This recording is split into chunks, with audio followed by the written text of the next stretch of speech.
guys, swapping shirts and him saying that he was going to donate all the proceeds to your charity after selling the shirt. Were you expecting that from him? And in the moment, like, were you? There's a lot going on in your mind. Like, are you even aware of what's going on in that moment? Yeah, I mean, I feel like I have enough experience where things kind of slow down in there, and I don't get too carried away with adrenaline and stuff. It was great. I had no clue he was going to do that.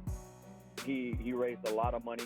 The biggest donation obviously we've ever had with the foundation, and we're going to do great things with it. He's going to help a lot of people out with his contribution, and it's incredible, man, to see the fighters start to donate things, and just the growth that the foundation has had in the last year and a half is incredible. I'm really grateful. I have a lot of things to be grateful for, and those things make me smile, man. That's sunshine for sure. Are you able to say how much that shirt went for? Khabib donated $100,000 to the foundation. Wow. All from the one shirt? Yeah, I believe so. I don't know if he auctioned it off or he just had somebody offer him, $100,000 for the shirt. I'm not sure. I haven't had a chance to speak with him personally and thank him. I've only spoke to his manager, but he donated the money. It's in the foundation account, and it happened, man. It's incredible. And Dana White's matching that, correct?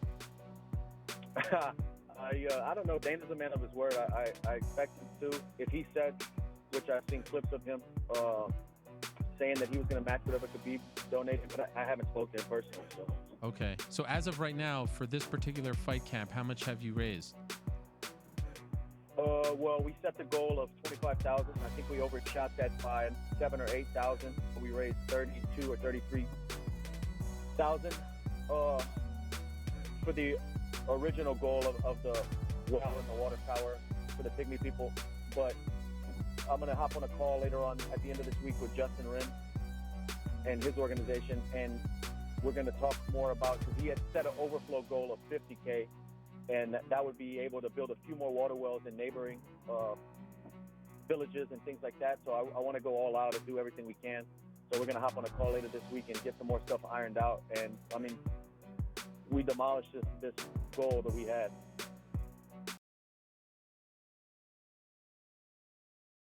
Just a couple more. Khabib Nurmagomedov, greatest grappler in the history of the sport.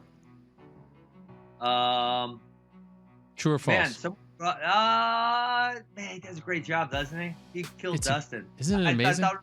I thought it'd be slightly more competitive. There are not a lot of great wrestlers at 155. Mm-hmm. Gaethje would be interesting. Obviously, he was a good, not great wrestler. Doesn't use his wrestling at all in mixed martial arts. So it would be interesting to see if he retained any of those wrestling skills enough to stuff takedowns. Someone like Johnny Hendricks, I remember, was obviously a very high-level college wrestler, but kind of lost skills as he got older because he got away from the sport. 155. Another great wrestler is Gregor Gillespie. Oh yeah.